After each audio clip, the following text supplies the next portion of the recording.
नदी के किनारे गंगापुर नाम का एक छोटा गांव बसा हुआ था और उस गांव के अंदर एक बेहद ही गरीब रघुनाथ नाम के माली की झोपड़ी थी। वो बेहद ही ईमानदार व्यक्ति था। रघुनाथ हर रोज बाजार में फूल बेचता और उनसे मिले हुए थोड़े बहुत पैसों से जैसे तैसे अपना गुजारा किया करता था। रघुनाथ के घर में एक बेटा और उसकी पत्नी थी। फिर एक दिन रघुनाथ उठा और फूलों की टोकरी उठाकर बाजार की तरफ निकल पड़ा। चलते चलते रघुनाथ जंगल के बीच पहुंचा। तभी उसकी नजर रास्ते पर बैठे हुए महात्मा पर पड़ी।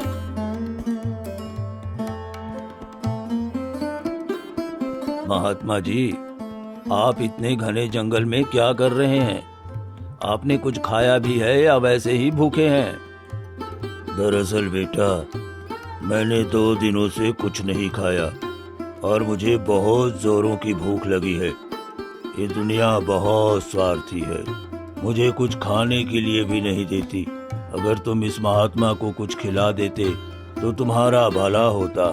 चलिए ठीक है महात्मा जी, कोई बात नहीं। मेरे पास ये कुछ रोटियां हैं, आप इन्हें रख लो और खा लेना। वैसे भी मैं घर से खा कर आया हूँ और वापस जाकर फिर खा लूँगा। लेकिन आप यहाँ जंगल में भूखे प्यासे बैठे हुए हो, इसलिए आपको इस रोटी की ज़रूरत ज़्यादा है। बेटा वो सब तो ठीक है, लेकिन मुझे तुम्हारे जीवन में एक बहुत बड़ी समस्या आती हुई दिखाई पड़ रही है। महात्मा की बात सुनकर रघुनाथ बिल्कुल हैरान हो गया। तुम मुझे बहुत ही ईमानदार और दयालु व्यक्ति लगते हो, तो मैं तुम्हें आने वाले समय की एक बहुत बड़ी भविष्यवाणी बता देता हूँ। तुम्हारे गांव में एक बहुत बड़ी मुसीबत आने वाली है। क्यों? क्या हुआ महात्मा जी? आपको मेरे जीवन में कैसी समस्या आती हुई दिखाई दे रही है? कृपया आप मुझे बताइए। बेटा, आज से कुछ दिन बाद तुम्हारे गांव में एक बहुत बड़ी बाढ़ आने वाली है। उस बाढ़ के कारण तुम्हारा पूरा गांव डूबने वाला है। महात्मा की बात सुनकर रघुनाथ डर जाता है और कहता है, महात्मा जी, ये तो सच में बहुत बड़ी समस्या है। अगर ऐसी बात है तो आप ही उस बाढ़ से बचने के लिए कोई रास्ता बताइए। बेटा, तुम बहुत अच्छे हो। तुमने मेरी मदद की है और मुझे खाने के लिए रोटियां दी हैं। यहाँ से थोड़ी दूर पर एक खास तरह के बांस का जंगल है। वो कोई साधारण बांस नहीं है, बल्कि एक चमत्कारी बांस है। तुम उस चमत्कारी बांस से घर बनाओ और उसी में रहना शुरू करो।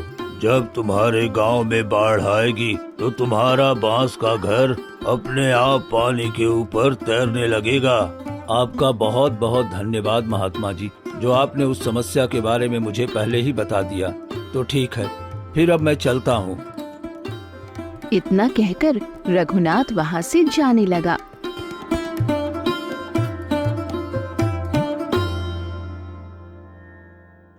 फिर रघुनाथ रास्ते में चलते चलते मन ही मन कहने लगा, घर में तो अभी फूटी कौड़ी तक नहीं है और साहूकार के उधार वाले पैसे भी देने हैं। पहले मैं इस फूल को बाजार में बेच आता हूँ, उसके बाद आगे जो करना होगा सो करूँगा। रघुनाथ बाजार की तरफ जाने लगता है और थोड़ी देर चलने के बाद बाजार पहुँच जाता है। ओ भाइयों और बहनों, अरे फूल ले लो, फूल बिल्कुल ताजा और अच्छे फूल, वो भी 100 रुपए किलो। फूल ले लो फूल। अरे ओ बाबा, फूल लेने हैं क्या? हाँ बेटा, मुझे थोड़े से फूल दे दो। वैसे भी मेरी बहू आज मंदिर में पूजा करने जाने वाली है। रघुनाथ बाबा से पैसे लेकर फूल देकर आगे चला जाता है, बाकी बचे फूलों को बेचने। फूल ले लो फूल, बिल्कुल ताजे और अच्छे फूल। इतने ताजे फूल आपको पूरे बाजार में कहीं और देखने को नहीं मिलेगा। फूल ले लो फूल।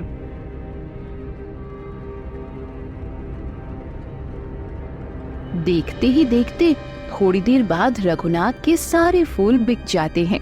आज रघुनाथ के पास थोड़ा ज्यादा मुनाफा आया था। चलो आज तो थोड़ी अच्छी कमाई हो गई। रघुनाथ अपने आप से बातें कर ही रहा था, तभी उसे साधु बाबा के बताए हुए घटना की याद आती है। अरे अरे, मैं तो साधु बाबा की बात भूल ही गया था। अब मुझे उस बाढ़ के आने से पहले जल्द से जल्द बांस का घर बनाना होगा, वरना बहुत बड़ी मुसीबत खड़ा हो सकती है।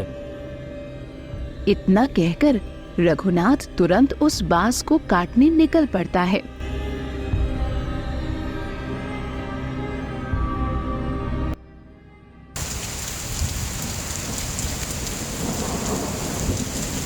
वहीं दूसरी तरफ ममता। दोबारा बारिश शुरू हो गई। जिस तरह से बारिश हो रही है, ऐसा लगता है अब खेत खलियान सब डूब जाएंगे। हाँ माँ, अगर सब कुछ डूब गया तो हम कहाँ रहेंगे? मैं भी यही सोच रही हूँ बेटा। वैसे भी हम जहाँ रहते हैं वो बहुत नीचे की जगह है। माँ, मुझे बहुत डर लग रहा है।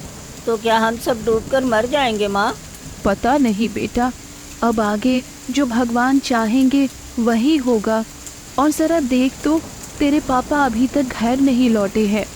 मैं जाकर खाना बना लेती हूँ। घर आते ही उन्हें बहुत जोरों से भूख लगी होगी। ममता रसोई में चली गई।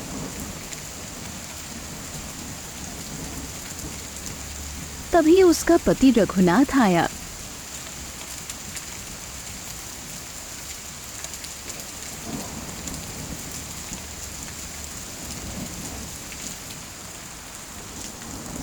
भाग्यवान, अरे ओ भाग्यवान, कहाँ हो तुम? तभी अंदर से आवाज आई। हाँ हाँ, आ रही हो। क्यों सांड की तरह चिल्ला रहे हो? फिर थोड़ी देर बाद ममता रघुनाथ के पास आई। मुझे तो लगा कि तुम घर के बारे में भूल ही गए हो। और ये क्या, तुम अपने साथ बांस की लकड़ी क्यों लाए हो? अब तुम्हें इसकी क्या जरूरत पड़ गई? अरे भाग्यवान, तुम देख रही हो ना कितनी जोरों की बारिश हो रही है। अब यही बांस की लकड़ी हमें बारिश से बचाएंगे। ममता रघुनाथ की बात सुनकर हैरान हो गई। अरे अरे, कहीं तुम पागल तो नहीं हो गए हो? भला ये बांस की लकड़ी हमें बारिश से क्या ही बचा पाएगी? ये तुम कैसी बातें कर रहे हो? इतना कहकर ममता जोर जोर से हंसने लगी। भाग्यवान, हंसो मत। हमें क्या चीज कब काम आ जाए ये हमसे बेहतर और कोई नहीं जानता है। बस करो, तुम्हें और ज्ञान की बातें करने की जरूरत नहीं है। तुम वैसे भी भीगे हुए हो। जाओ और थोड़ा आराम करो, मैं खाना बना लेती हूँ। इतना कहकर ममता रसोई में खाना बनाने चली गई। सोहन बेटा, वो तौलिया लाना जरा। मैं पूरी तरह से भीग गया हूँ। ज़्यादा समय तक ऐसे ही रहा तो बीमार भी पड़ सकता हूँ। ठीक है।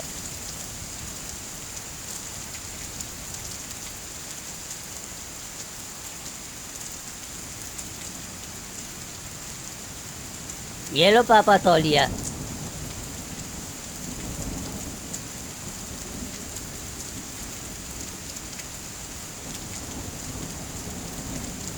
दोपहर होते होते बारिश थोड़ी कम हो जाती है। भाग्यवान, अरे ओ भाग्यवान, अरे कहाँ गई?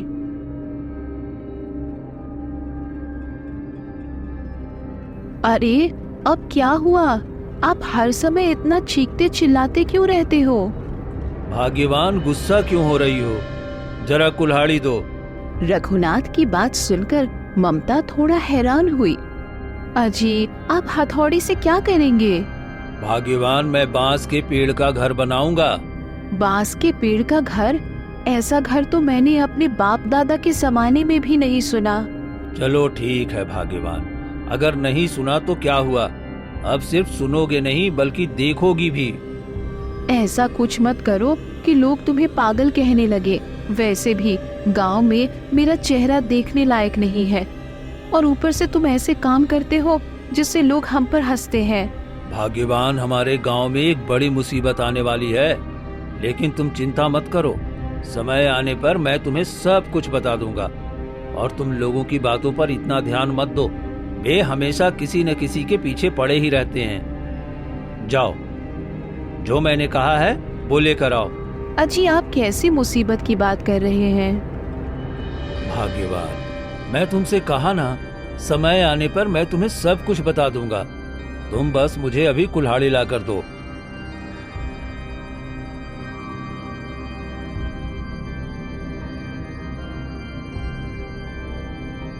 मुझे लगता है तुम बस नाटक कर रहे हो, तुमसे कुछ नहीं हो सकता। लो कुल्हाड़ी और जो मन करे वो करो। रघुनाथ कुल्हाड़ी लेकर आंगन में बांस की लकड़ी काटने लगा। तभी उनका पड़ोसी माधव वहां आया। क्या रघुनाथ भाई, अरे इतने लगन से क्या कर रहे हो? अरे कुछ नहीं भाई, भविष्य के लिए काम कर रहा हूँ। रघुनाथ भाई, भविष्य के लिए काम मतलब मैं कुछ समझा नहीं। हाँ भाई, भविष्य के बारे में सोचना ही तो एक बुद्धिमान व्यक्ति का काम है। ये तो ठीक है, लेकिन इन बांस की लकड़ियों से तुम भविष्य का क्या काम कर रहे हो? मुझे भी तो बताओ जरा, मैं भी तो देखूं। क्या करूं भाई, इन बांसों के पेड़ों से घर बनाने की कोशिश कर रहा हूं। सच में रघुनाथ भाई, तुमने मुझे हंसा सच में रघुनाथ भाई, तुमने मुझे हंसा दिया। क्या ये तुम्हारे भविष्य का काम है? मैंने तो कभी बांस के पेड़ के घर के बारे में सुना ही नहीं। तो तुम इस घर का करोगे क्या? बताओ तो जरा। अरे अरे माधव भाई, हंसो मत। कौन जानता है, एक दिन तुम्हें भी मुझसे मदद मांगनी पड़ सकती है। नहीं रघुनाथ भाई, मेरी जिंदगी में इतना बुरा दिन कभी नहीं आएगा। अब बताओ, तुम इस घर का करोगे क्या? घर का क्या करूंगा भाई, घर में रहूंगा और क्या। सच में रघुनाथ भाई, वैसे ही सब तुम्हें रघुनाथ पगला कहते हैं। तुम्हारे ऐसे काम देखकर तुम्हें पागल ही कहेंगे। खाली बैठे लोग ऐसा ही करते हैं। खैर, मुझे काम है, मैं चलता हूँ। इतना कहकर माधव हंसते हंसते वहां से चला गया। लेकिन रघुनाथ ने उसकी बातों पर ध्यान नहीं दिया और अपना काम करने लगा। अगले दिन सुबह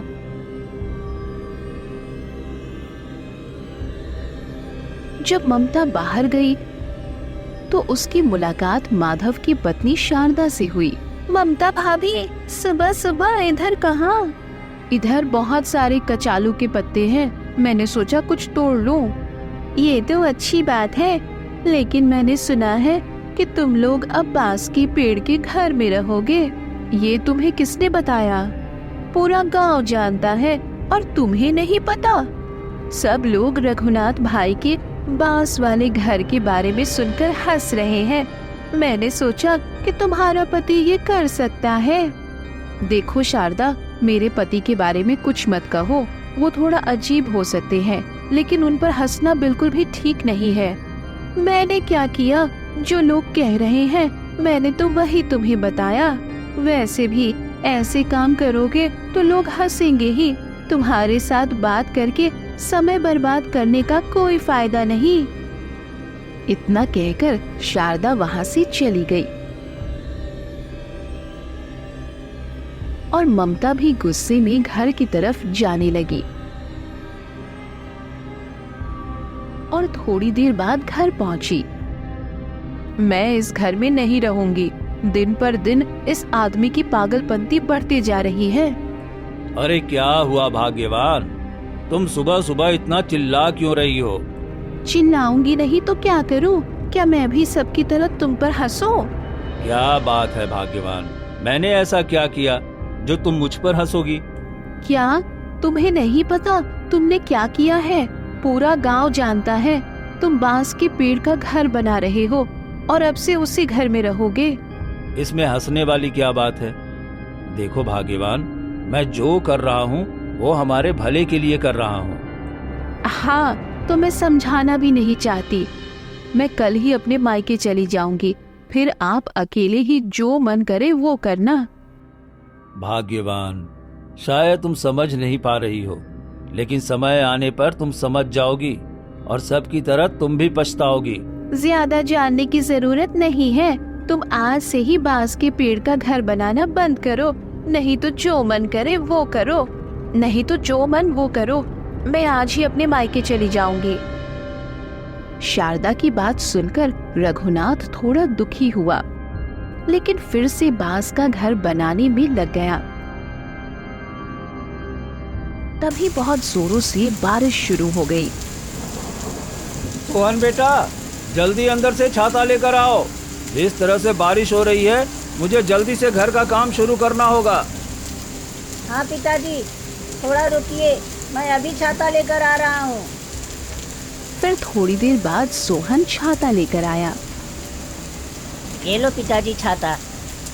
रघुनाथ को बांस की लकड़ियों से घर बनाता देख सोहन को रहा न गया। फिर सोहन ने रघुनाथ से पूछा, अच्छा पिताजी, आप मुझे एक बात बताइए, आप ये घर क्यों बना रहे हैं? सुन बेटा, हमारे ऊपर एक बहुत बड़ी समस्या आने वाली है। समय आने पर मैं तुम्हें सब कुछ बता दूंगा, तुम चिंता मत करो। क्या? पिताजी, ये तुम क्या कह रहे हो? फिर तो ये बड़ी चिंता की बात है। हाँ बेटा, तुम चिंता मत करो, मेरे रहते हुए तुम सबको कुछ नहीं होगा। तुम बस देखते जाओ, मैं सब कुछ ठीक कर दूंगा। बस इतना समझ लो कि ये सब बरसात के कारण ही हो रहा है। रघुनाथ अपने बेटे को पूरी सच्चाई नहीं बताता है। तभी वहाँ पर ममता आती है।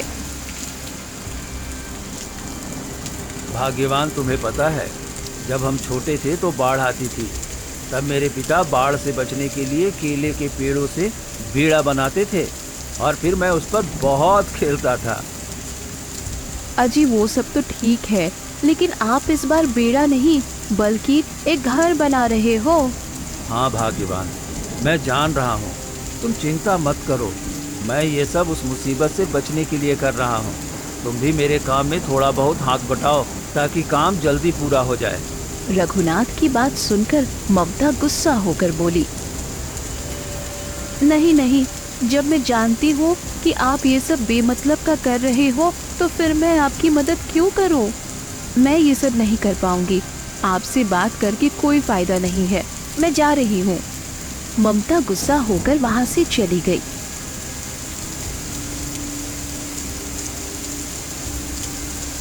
रघुनाथ को ये सब बिल्कुल भी अच्छा नहीं लग रहा था, लेकिन वो साधु बाबा के वचन से बंधा हुआ था, इसीलिए सच्चाई किसी को नहीं बता रहा था। रघुनाथ फिर से काम करने लगा। बारिश की गति और भी बढ़ गई। इस तरह कुछ दिनों तक बारिश होने से पूरा गांव पानी से भर गया। हे भगवान, ये क्या हो गया? अब तो पानी ने पूरे गांव को डुबो दिया है। अब हम कहाँ जाएंगे? और घर में भी तो पानी बहुत घुस गया है। चिंता मत करो बेटा, हमारे पास बांस के पेड़ का घर है। ये घर मैंने शौकीनी के लिए नहीं बनाया है। अब हम बाढ़ से बचने के लिए उसी घर में रहेंगे। सोहन अपने पिता की बात सुनकर बहुत खुश हुआ। सच में पिताजी, क्या हम उसी घर में रहेंगे? तब तो बहुत मजा आएगा। हाँ बेटा, अगर तेरी माँ तैयार हो जाए तो फिर हम उसी घर में रहेंगे। ममता ये सारी बातें सुन रही थी। क्या हुआ भाग्यवान, तुम कुछ कह नहीं रही हो? अगर आपका ये बांस से बनाया हुआ घर ना होता तो हम सब भी इस बाढ़ से बच नहीं पाते। मैंने आपको अनजाने में न जाने कितने सारे अपशब्द बोल दिए थे, इसीलिए मुझे माफ कर दीजिए। बस करो, अब और शर्मिंदा होने की ज़रूरत नहीं है। इस घर में अब नहीं रहा जा सकता, तो ज़रूरी सामान लेकर चलो, हम अभी बांस से बने पेड़ के घर में चलते हैं। रघुनाथ अपनी पत्नी ममता और सोहन को लेकर बांस के घर में गया। वहीं दूसरी ओर गांव वाले बाढ़ से परेशान हो गए थे। ये क्या मुसीबत है? ये बाढ़ का पानी तो अब घर में भी घुस गया है। तुम कुछ नहीं कर रहे हो, क्या हम बच्चों के साथ बाढ़ के पानी में डूब जाएंगे? अरे भाग्यवान, ऐसी बुरी बातें क्यों कह रही हो? देखना, जल्द ही सब कुछ ठीक हो जाएगा। अब कुछ नहीं ठीक होने वाला। जरा बाहर देखो, बहुत तेज बारिश हो रही है और पूरे गांव का बुरा हाल है। क्या अभी भी तुम्हें लगता है कि सब कुछ ठीक हो जाएगा? भाग्यवान, अब हम क्या कर सकते हैं? आगे जो होगा सो देखा जाएगा।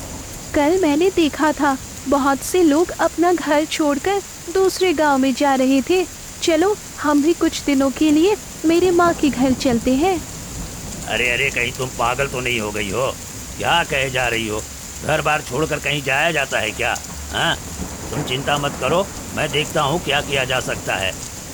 माधव अपनी पत्नी से बातें कर ही रहा था, तभी उसकी नजर खिड़की से बहुत दूर रघुनाथ के बांस से बने घर पर पड़ती है। माधव ये देखकर हैरान हो जाता है। अरे अरे भाग्यवान, वो क्या है? देखकर लगता है कि ये बांस का घर है। इसका मतलब है कि ये रघुनाथ भाई के बांस का घर है। अब मैं जाकर देखता हूँ। इतना कहकर माधव तुरंत रघुनाथ के घर जाने लगता है। अरे अरे, अब तुम कहाँ जा रहे हो? भाग्यवान, तुम यहीं पे रहो, मैं उधर से आकर तुम्हें सब कुछ बताता हूँ। माधव रघुनाथ के घर पहुँचता है। रघुनाथ भाई, अरे ओ रघुनाथ भाई, जरा घर से बाहर तो निकलो। हाँ माधव भाई, आओ आओ, अंदर आओ। नहीं मतलब, अरे अकला क्यों रहे हो? इतने दिनों तक तुमने सिर्फ मेरे बांस से बने घर के बारे में सुना है, एक बार अंदर आकर देख तो लो। रघुनाथ माधव को लेकर घर के अंदर जाता है। अंदर का नजारा देखकर माधव बहुत हैरान होता है। अरे बाप रे, ये तो पूरी तरह से एक असली घर जैसा है। हाँ माधव भाई, शुक्र है कि आपके पड़ोसी ने बुद्धि लगाकर ये घर बनाया, इसीलिए तो हम इस बाढ़ में भी अच्छे हैं। अगर ये घर ना होता तो हम इस भयानक बाढ़ में डूबकर मर जाते। माधव भाई, आए हो तो दोपहर का खाना खा कर जाओ, मैंने खाना बनाया है। क्या भाभी, यहाँ तो खाना बनाने की भी व्यवस्था है? हाँ भाई, यही सारी व्यवस्था है। तुम्हारी भाभी ने कहा है कि आज तुम हमारे घर खाना खाकर ही जाओगे, तो तुम जल्दी से जाओ और हाथ मुंह धोकर आओ, तब तक हम सब खाना परोसते हैं। अरे नहीं भाई, घर पर बीवी बच्चे हैं, उन्हें छोड़कर मैं कैसे खा सकता हूँ? ठीक है भाई, मैं फिर चलता हूँ। इतना कहकर माधव वहाँ से चला गया। अगले दिन पूरा गांव बाढ़ के पानी में डूब गया। सारे गांव वाले रघुनाथ के घर में शरण लिए हुए थे, लेकिन पूरे गांव में केवल माधव ही उस भयानक बाढ़ में फंस गया था और अपनी छत पर था। कल मैंने तुमसे कितनी बार कहा था कि मेरे माँ के घर चलते हैं, लेकिन तुमने मेरी बात नहीं सुनी। क्या हुआ, तुम अब चुप क्यों बैठे हो?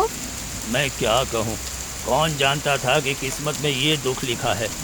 अब भगवान से मदद मांगने के अलावा हमारे पास और क्या उपाय है? जब माधव और शारदा अपने घर की छत पर खड़े थे, तभी रघुनाथ का बांस के पेड़ का घर बहता हुआ उनकी तरफ आया। माधव भाई, अरे ओ माधव भाई, वहाँ क्यों खड़े हो? जल्दी से इधर आओ। माधव और शारदा रघुनाथ को देखकर बहुत खुश हुए। देख रहे हो, भगवान ने हमारी बात जरूर सुनी है, इसीलिए तो रघुनाथ भाई को भेजा है। चलो हम रघुनाथ भाई के बांस के बने घर में चलते हैं। लेकिन अब लेकिन वेकिन मत करो, इसके अलावा हमारे पास कोई दूसरा उपाय नहीं है। उसके बाद वो दोनों रघुनाथ के घर में चले जाते हैं। सच में रघुनाथ भाई, मैं तुम्हें क्या कहकर धन्यवाद दूं? अगर आज तुम नहीं होते इस बाढ़ के पानी में डूब ही जाता। क्या कह रहे हो भाई, इंसान इंसान के लिए ही तो होता है। उसके बाद माधव को अपनी गलती का एहसास हुआ। उसकी आंखों से आंसू बहने लगे। क्या हुआ माधव भाई, रो क्यों रहे हो? मैं अपनी गलती के कारण रो रहा हूँ। मैंने बिना सोचे समझे तुम्हारा कितना मजाक उड़ाया, यहाँ तक कि बांस के पेड़ का घर बनाने के लिए तुम्हें पागल तक कह दिया। लेकिन आज तुमने और तुम्हारे इस बांस के पेड़ के घर ने हमें बचा लिया। मुझे माफ़ कर दो भाई, मुझे माफ़ कर दो। ममता भाभी, आप भी मुझे माफ कर दो। उस दिन मैंने बिना सोचे समझे आपका भी मजाक उड़ाया था। अब जाने भी दो शारदा बहन, जो होना था सो तो हो चुका। वैसे भी मैंने कुछ बुरा नहीं माना। रघुनाथ भाई, अब सब कुछ तो ठीक हो चुका है। लेकिन मुझे एक बात समझ में नहीं आ रहा। वो कौन सी बात है भाई, जरा बताओ तो। भाई तुम्हें कैसे पता चला कि गांव में बाढ़ आने वाली है? हाँ जी, यही बात मैं आपसे पूछने वाली थी, लेकिन पूछ नहीं पाई। जरा बताओ तो, आपको बाढ़ के बारे में कैसे पता चला? दरअसल भाग्यवान, कुछ दिनों पहले ही मुझे जंगल में एक साधु बाबा मिले थे। उन्होंने ही मुझे इस भयानक बाढ़ के बारे में बताया था। फिर उन्होंने बताया कि जंगल में बांस की लकड़ी से एक घर बनाओ, यही घर तुम लोगों को बाढ़ से बचा सकती है। लेकिन रघुनाथ भाई, साधु बाबा ने जब आपको पहले ही सब कुछ बता दिए थे, तो फिर आपने हम सबको इसके बारे में क्यों नहीं बताए? दरअसल साधु बाबा ने हमसे एक वचन लिया था कि तुम इस बाढ़ के बारे में किसी को नहीं बताओगे, क्योंकि ये नियति के खिलाफ है। बस इसलिए मैंने तुम सबको कुछ नहीं बताया। सुनो माधव भाई, मैंने जो कुछ भी किया सोच समझ कर किया। हमें भविष्य में आने वाले खतरों के बारे में सोचना चाहिए और उनसे बचने के लिए पहले से ही उपाय तैयार रखने चाहिए। शारदा भाभी, मैं भी अपने पति की वजह से कितनी बार शर्मिंदा हुई हूँ, लेकिन आज मुझे एहसास हो रहा है कि उन्होंने जो कुछ भी किया वो सब हमारे भले के लिए ही था। सिर्फ तुम्हारे लिए नहीं, मैंने पूरे गांव के भले के लिए ये सब किया। इसलिए आज हम पूरे गांव को बाढ़ से बचाएंगे और मेरे इस घर में सबको तब तक रहने देंगे जब तक बाढ़ पूरी तरह से ठीक नहीं हो जाती। सच में रघुनाथ भाई, मैं तुम्हें जितना देखता हूँ उतना ही प्रभावित होता हूँ। तुम जैसा इंसान कोई नहीं है। बस करो, मेरी तारीफ करने की ज़रूरत नहीं है। चलो हम अपने काम में लग जाते हैं। आज ही सबको बचाना है। क्या तुम कर पाओगे? हाँ भाई, क्यों नहीं कर पाऊँगा, ज़रूर कर पाऊँगा। तुम्हारे इस महान उद्देश्य को सफल बनाने के लिए जो कुछ भी ज़रूरी होगा वो मैं सब करूँगा। रघुनाथ और माधव ने मिलकर गांव के सभी लोगों को बाढ़ से बचाया और उन्हें बांस के पेड़ के घर में शरण दी।